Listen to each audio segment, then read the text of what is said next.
They hate when you elevate. They stacking up losses, I'm handing them out, yeah, I had to go delegate. It feel like I'm floating, I'm lost in the moment, I swear I could levitate. They never believed that I would really fly. Ladies and gentlemen, welcome back to another great episode of Express Yourself with Xpress. I am your humble host, Xpress, reporting live from the network studios as always. Yes, he is. And you know how I start the episode with an expression of the week. My expression of this week is evolution. Everything evolves over time, whether it's your mindset, the things that you're doing and stuff. So don't be a victim of the past. Get with the time frames and understand that there's a lot of knowledge and a lot of opportunities out there to make sure you're evolving with the time. Because the amazing guests I got in the house definitely has been evolving from being an amazing artist to a music mogul, just a proud parent / manager, father. Ladies and gentlemen, without further ado, let's go ahead and welcome Mr. Rodney Swift. Hey. That's right. Okay. Nah, Okay. thank you. You know, Swift Records. Yes, sir. Man, before we even get into that amazement, because you guys are killing it. Y'all got a lot of stuff coming up within the weekend, next week. We were talking off of air, but let's start off with the story of you, where you're originally from, and your family upbringing. All right. Well, Rodney Swift. I'm from Sylmar, California. Born and raised in the San Fernando Valley section. You know, the 818 East Side, Sylmar. It was cool. I was raised by my grandfather and my grandmother. They took me from my mom just because shit was pretty wild. But I got it was just a cool upbringing. You know, a lot of things were changing in that area during the time frame, and I guess I got swept up in it. Okay, so how'd you get swept up into music? What was your first, introduction to the love for it? Oh, I fell in love, I think, with hip hop in either '83 or '84 with the Run DMC record. You Be Illin'. That first song I heard. Yep. Yo, Jay. All that scratching was dope. Man, that shit blew my mind. Oh, and from there, see, my grandfather, he's Hispanic, and my grandmother's white and Native American, and so he didn't like all that rock and roll, that loud, heavy, head banging music. He couldn't stand it. So he made me listen to oldies or R&B, Michael Jackson and stuff like this, and I think after I heard that, I was trying to scratch my Scooby-Doo records or my old Jackson 5 records, and they would come out and get mad at me, like, what are you doing? You're going to destroy the record. But I was trying to emulate a sound that I kept hearing in my head. And then things just evolved, you know? Yeah, so when it came to you, I guess, coming up and stuff like that, what were some of the, I guess, the artists, the artists that the sound really cultivated your outlook on music? Well, when I was younger, I think Def Jam had a very sound presence. Like I said, I started with Run DMC. My next actual first tape I bought was LL Cool J, I'm Bad. And from there, as I got older, I remember stealing the NWA tape because they were already getting the publicity for, fuck the police all over the TV. And my grandparents were like, that's not happening. So I had to go steal that one. But I don't know. That West Coast always had its influence because it was different. They were talking about the shit I could see outside happening in the neighborhood I was being raised. Like I said, things were changing. The firemen were moving out. Right. The gangsters were moving in. Yeah, so, it was kind of wild because by the time I'm 13, no baloney. I don't want to say affiliation names, but the cats that lived next door, they were brothers and they were cool. They had a whole fleet full of lowriders that you'll see in the Dr. Dre Snoop Dogg video, Nothing But a G Thing, where they get on the freeway. I know who they all belonged to my neighbor's uncles. Yeah. I'll say my neighbor's name. His name was Tyrone. He was cool, man. So Ty Bud, if you out there, what up? Hey, what up, Ty Bud? Yeah, but that was before my really jumping off the porch days. Grandparents were still trying to keep me on the leash, but the cul-de-sac was changing. So So how did you not fall too far under due to the things that was going on in your environment to be able to be sitting here today? Well, I think I had a healthy fear of consequence. Okay.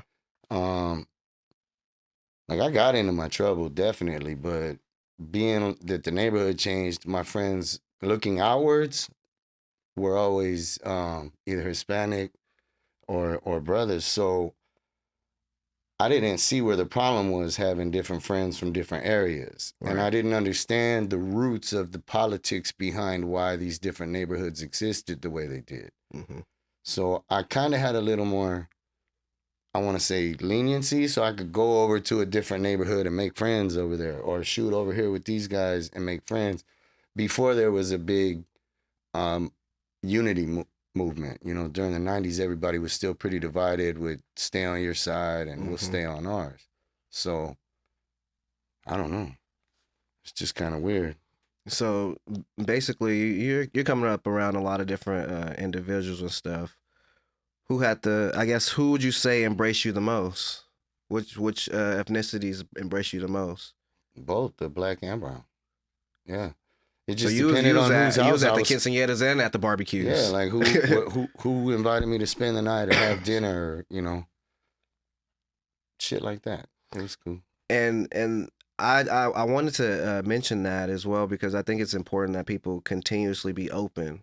It's a part of evolution as well. It's a part of like opening your horizons and also just getting a feel of who you truly are. Because if you cut yourself off to one thing, you don't grow in that area. You're Yeah. stagnant. You get complacent. So how did you not become stagnant with just being an artist? How did you become this mogul that you are? How did you have the idea to create the entity of Swift Records? Well,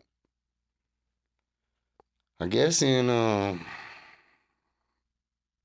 95 or 6 when I came back from New York, my oldest daughter had just been born. Out there, we figured out I could freestyle. I didn't know it. Mhm. But I'd be riding around with the homies in the car smoking. And I remember these cats put on Sam Snee, I Think You Better Recognize by Dre. I think that was on the Aftermath album. And I don't remember saying a word, but apparently I rapped through the whole thing. And these guys geesed me up to do it, which eventually led me to hop on a stage here and there. But I had terrible stage fright. And I really didn't know anybody or anything about the business other than I just loved the way music sounded. And I'm a humongous fan of Redman to this day, Reggie. Mm-hmm. Hey. Mm-hmm. But I just wasn't hearing what I wanted to hear. I liked what everybody else had to say, but it didn't really represent me because I wasn't gangbanging. I might have connected a handful of dots when it came to hustling, but I wasn't carrying major weight, Mm-hmm. you know. So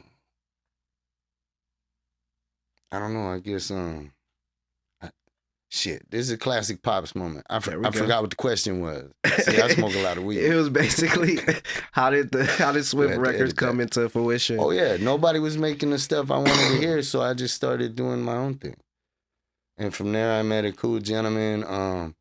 Walking down the street, I just watched a program about Tourette's, and I'm standing outside my apartment in Sunland at the time, and he happened to be walking down, and he made a tick, and his were pretty loud, caught my attention from across the street, but I recognized it from the documentary I just seen, so I asked him if he wanted to smoke some weed, and he turned out to be Ralph Tresvant's cousin, which got me to just, I don't know. I think at that point I thought, oh shit, we made it, right?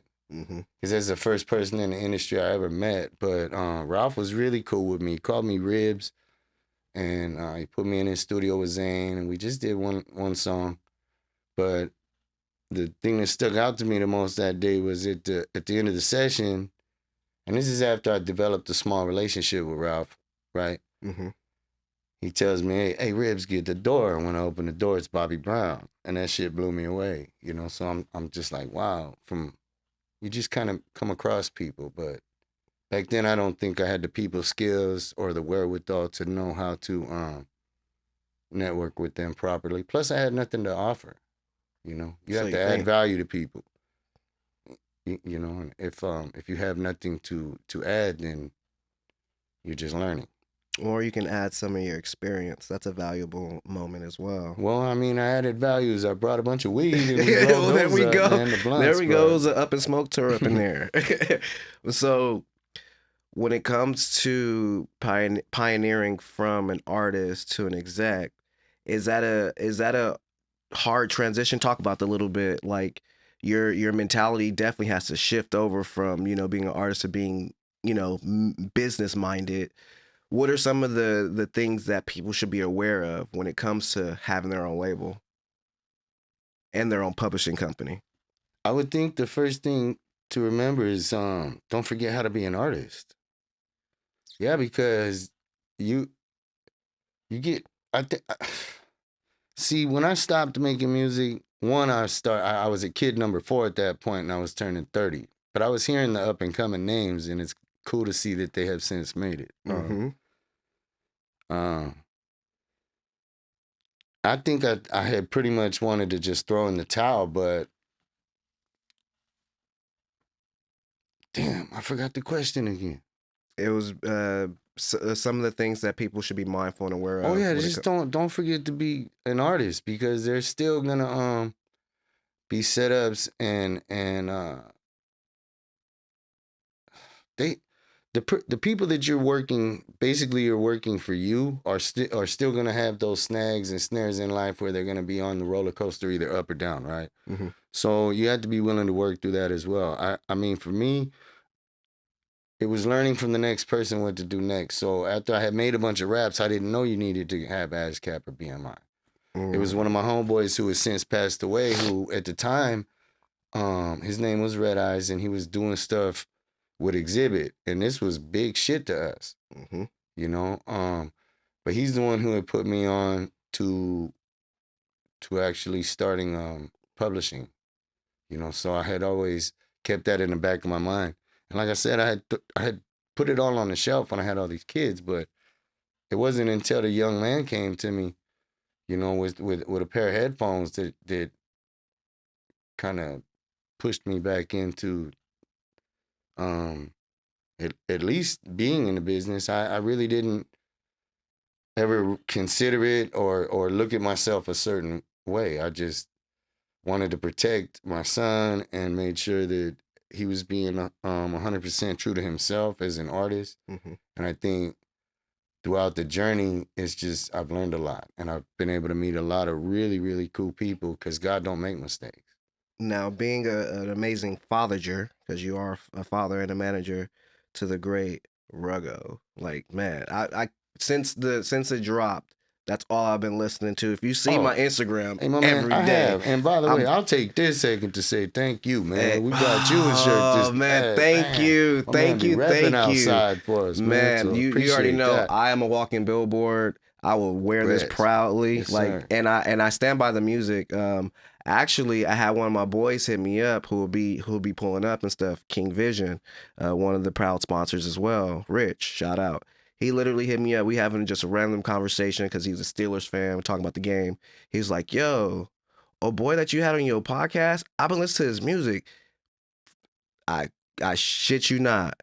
He said he's a breath of fresh air. He's what the West Coast needs. And what you've been installing in him has only been through what you've been through.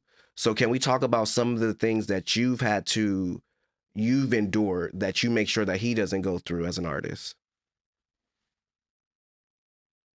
Well, I'm saying, as an artist, I didn't endure anything because I never made it as far as he's made it. I tell him every day, dog, if you're done, we're done. I'm proud of you. You've came way further than anybody that I've ever been attached to or been able to had the pleasure of watching rock. Like this been cool, but I think it's the real life experiences that you have that help you navigate what's happening behind the scenes. Like I know some really dope managers out there, but only because I kept doing what God put in front of me next. Boom. What he put in front of you next. Boom.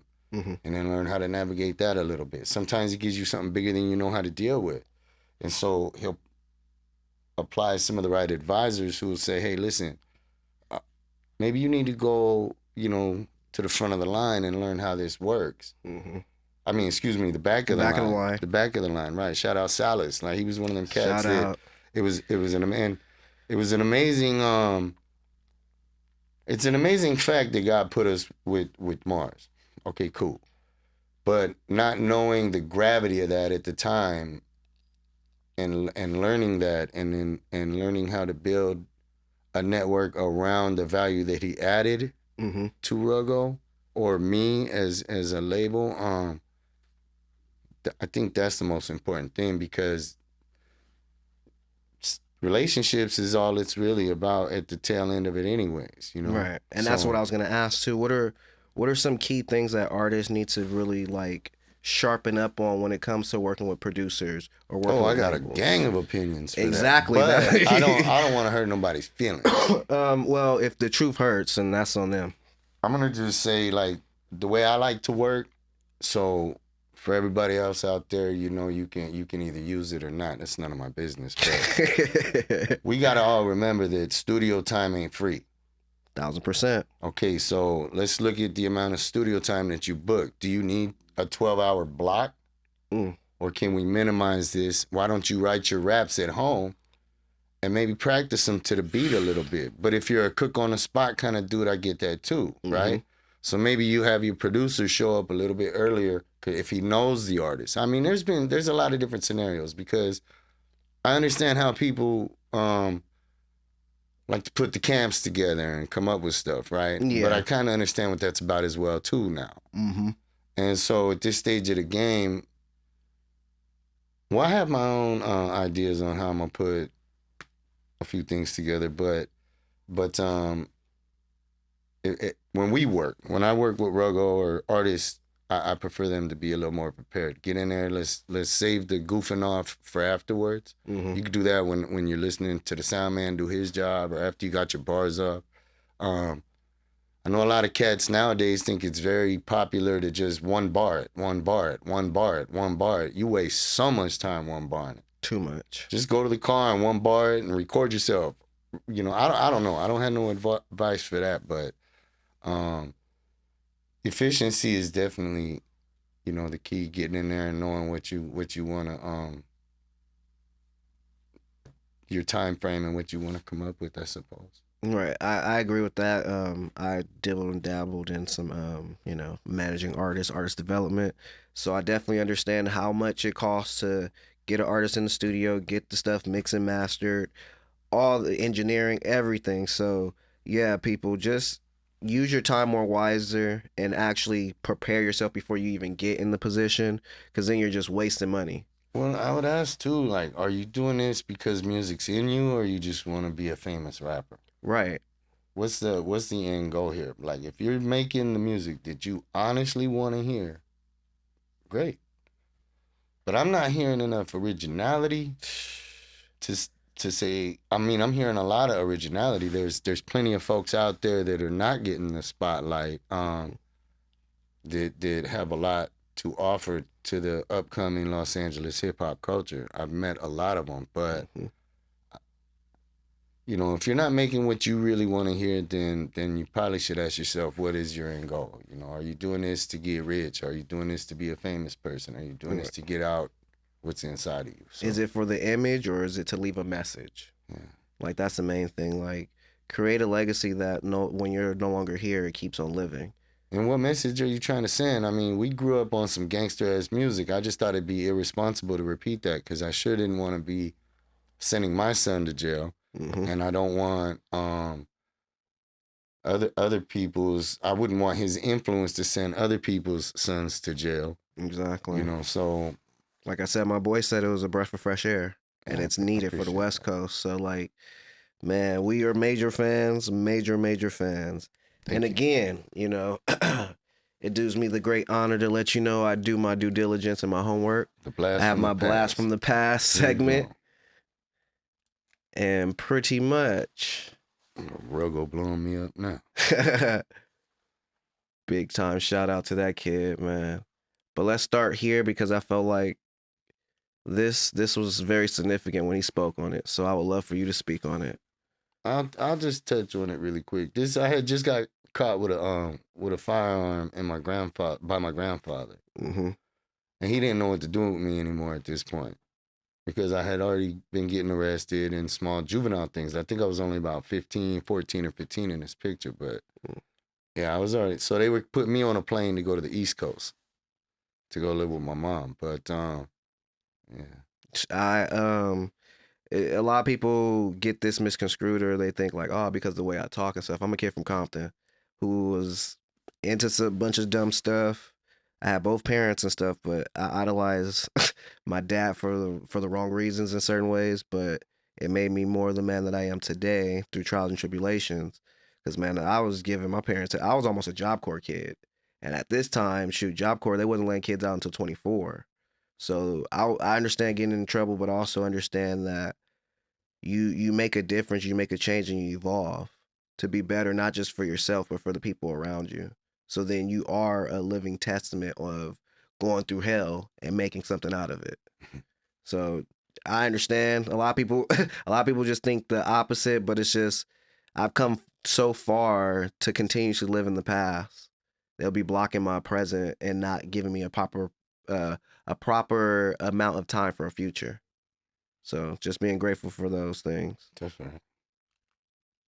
Boom. So you spoke of the man, and I was a big fan too. So let's talk about how impactful it was to meet him in the flesh and actually share that moment. I seen the whole video. I seen the walk up. I seen everything because I would have did the same thing. Yeah, but like, cut him off guard a little bit. He didn't know how to receive that at first. It was after this picture that I was actually able to chop it up with him about a dream I had that actually had him and Ruggo produced by Mars, right? And I told Mars about it, and he kind of laughed and said, "It's your cartoon, Pops. Dream it into life." For real. So I'm working on that. For real. Speaking Reggie, to existence. let's make it happen. 1,000%. But from that, I got to meet his manager, Ellis, who was a really cool cat too, and they heard the music, but they were headed out of country. They were going out of country. So when the time is right, the paths will cross. And I love the fact that even in situations of this magnitude, you're always yourself, man. So like the genuine love that you receive is because that's what you put out there. Well, who else you gonna be? Everybody is already taken, so just be you. Yeah, just enjoy this. I always would tell them we just celebrate the small firsts. Mm-hmm. So for me, that was a first, right? I don't jump to get my picture taken with cats too often, but nah, that needs to happen. Yeah. That needs to happen. Like that's legendary. Yeah, that was funny. All right. So we've been speaking a lot about certain circumstances and time. Let's talk about this moment. That's crazy. Mm-hmm. Yes, all right, sir. Well, that was my first show in 1997, probably. 7 or 8. That's me, FUBAR, fully utilized bags of reefer. And I'm on stage with this gentleman named Jay McCrary. Jay McCrary. I've known him for many years, man. But you know how life do.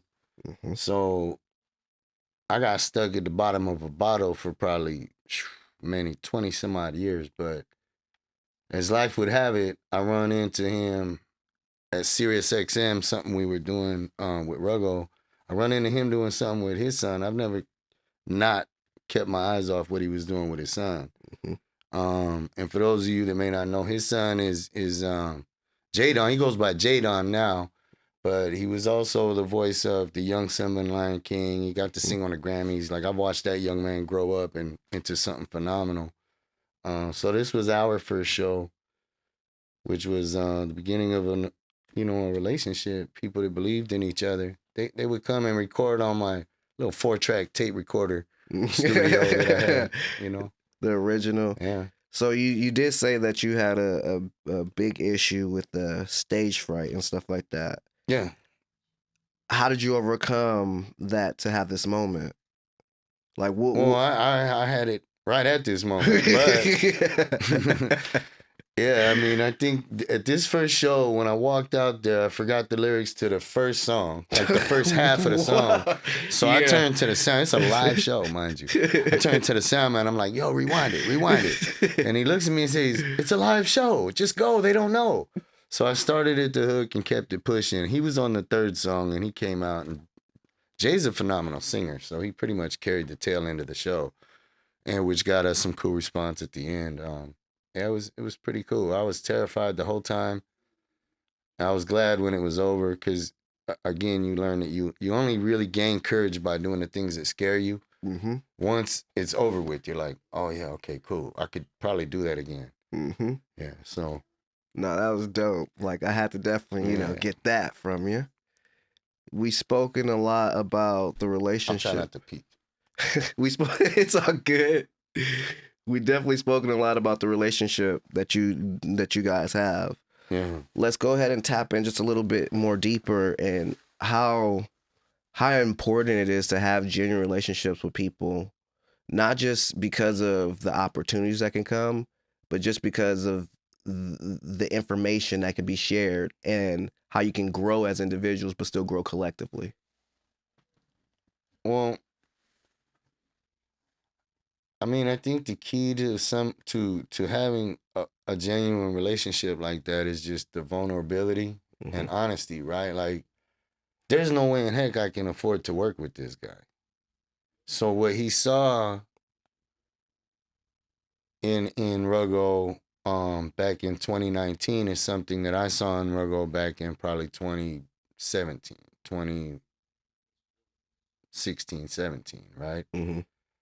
The potential, not the what you are right now. And so maybe he saw that in me as well. That just needed a little fine tuning. I do a lot of sitting on the sidelines and observing. And there's a lot of things or areas that I think Ruggo has room for improvement. Mm-hmm. But he won't hear it from me because he sees me as dad first, right? Yeah. So if I said it and I just plant the seed, all right, dog. But Mars reinforced it, then It's you know. confirmation. And so through that process, I think over the years, I don't know how to describe it. I mean, this cat, it's like when we get in there, we just laugh the whole time. We smoke, laugh, the kid works. If he's got other stuff to work on, he'll step in a different studio. I've met some amazing people in there that I didn't know who they were. Just like I didn't know who he was when it all happened, you know? Mm-hmm. So, like I said, God don't make mistakes, you know, he put you where you need to be. 1000%. Yeah. Man, and I'm glad that you guys are really locked in the way that you are. Yeah, he's a great mentor though. And he just redirect things. My favorite part of this particular project though is he said, hey, Pops, I want to do another EP. It was only supposed to be 3 or 4 songs with the kid, you know, and he said, just don't fuck up the play.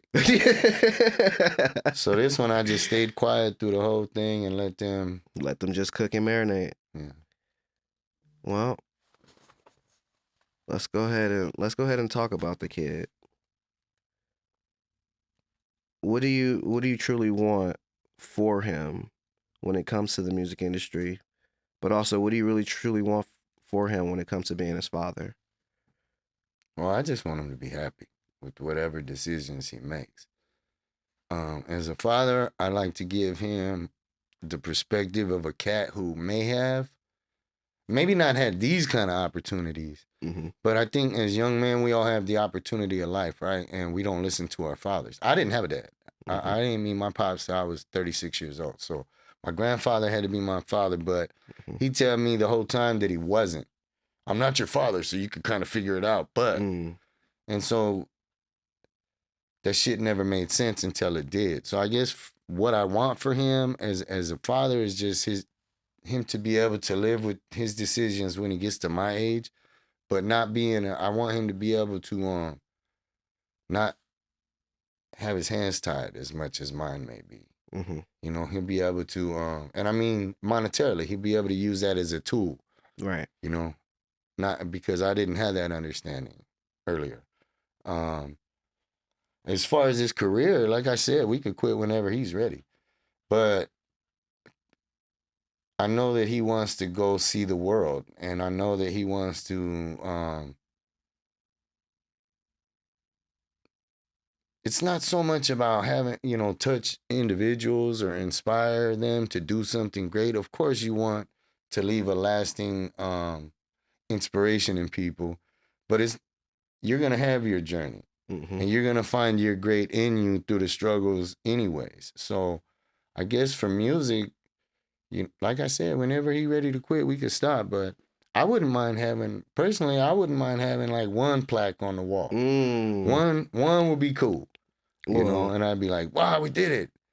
But I have to remember that we already did it. I'm not, that doesn't really define who you are. Now that I understand more about the business, right? like let's not act I don't like wanna we ain't spoil it sitting for here with everybody. somebody who Grammy nominated and all these other great categories. Like the list goes on because the work keeps going, and that's the main thing that I want to say. Like, despite what you've already accomplished, the push that you're putting in him, it's contagious. Like, it makes me want to go get it just seeing the connection with you guys. And so, like, from the moment that I met you and him, it was just like this dynamic duo is unstoppable because the belief and the trust that they have in each other is only going to keep this shit evolving and keep this going. So, like, if one is the idea, well, that's already came and went. So get ready to just make more space because the incredible work and body of art that you guys are putting together is only going to bring it in. It's only going to bring it. It's just a matter of time, and the time is now. Like, the world's hearing it. We are adapt to it. Some other people just got to catch up, but they'll be there. They'll be there because it's undeniable. When the time is right. When the time, smooth. I've been through this before. I've done this. I know how this goes. No, I really haven't. I haven't been anywhere near anything like this before, so I let my spirit guide me. Like, when it feels like it's forced, then it ain't supposed to happen. And when it don't, it just comes like this. Mm-hmm. Yeah, so I'm amazed too, because I think everything that we've done is dope when I go backwards. And then it leaves almost a sonic history, family history. Mm-hmm. So when I'm gone, and his kids are going, hey, what was Grandpa like? He can put on the music, or I don't know. I just want it to be there. It'll be all right. Oh, definitely, definitely. Now we are, unfortunately, at the positive period of the podcast where I ask you to inspire the next to be, themselves or be better than themselves and then keep going after it. What would be your message to the world?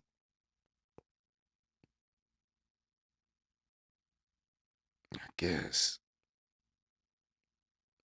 don't believe what people tell you are, and just kind of believe who you feel you really are, and go after that part of you that knows what you're good at.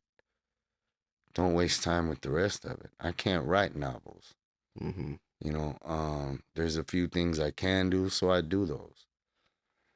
But if you're suffering with anything inside your two ears, try to identify that too, because in there is where the most lies are told to us about us as well. You might hear somebody say, you ain't shit, right? Mm-hmm. But then if it keeps bouncing around in there, you start to believe it.